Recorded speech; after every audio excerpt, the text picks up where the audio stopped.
സ്ലീവ ഒന്നാം വെള്ളി. വിശുദ്ധ ലൂക്ക എഴുതിയ സുവിശേഷം 4-ാം അധ്യായം 31 മുതൽ 37 വരെയുള്ള വാക്യങ്ങൾ. ആദ്യകാല ശുശ്രൂഷകൾ. മരുഭൂമിയിലെ പരീക്ഷയ്ക്ക് ശേഷം താൻ വളർന്നു വന്ന സ്വന്തം ഗ്രാമമായ നസ്രത്തിൽ പോകുന്നതിനു മുൻപ് തുറമുഖ നഗരമായ ഗലീലയിലെ കഫർനാമിലാണ് തൻ്റെ ദൈവരാജ്യ പ്രഘോഷണ ദൗത്യം ആരംഭിക്കുന്നത്.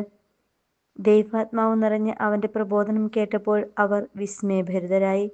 ലൂക്കാ സുവിശേഷകൻ വിവരിക്കുന്ന ആദ്യ അത്ഭുതമാണ് സിനഗോഗിൽ വെച്ച് പിശാച് ബാധിതനെ സുഖപ്പെടുത്തുന്ന ഈ സംഭവം.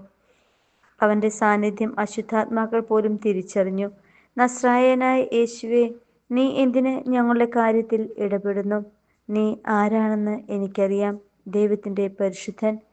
ലോകത്തിൽ നല്ലതും ദുഷ്ടവുമായ ആത്മാക്കളുണ്ട്. ശാരീരികവും മാനസികവും ആത്മീയവുമായി മനുഷ്യനെ തളർത്തുന്ന ശക്തികളെ കീഴ്പ്പെടുത്തുവാൻ യേശു ഒഴികെ മറ്റ് ആർക്കും സാധ്യമല്ല എന്ന തിരിച്ചറിവാണ് നമുക്കുണ്ടാകേണ്ടത്. മിണ്ടരുത്, അവനെ വിട്ടുപോകൂ എന്ന ആജ്ഞയിൽ നിവർത്തികെട്ട് അവന് യാതൊരു ഉപദ്രവവും വരുത്താതെ ആ അന്ധകാര ശക്തി അവനെ തള്ളിയിട്ട് വിട്ടുപോയി. കാരണം ദൈവത്തിൻ്റെ വലതുഭാഗത്ത് ഉപവിഷ്ടനായി സ്വർഗത്തിലും ഭൂമിയിലും രാജ്യവും ശക്തിയിലും മഹത്വവും എന്നേക്കും കൈയാളുന്നവനാണ് യേശു.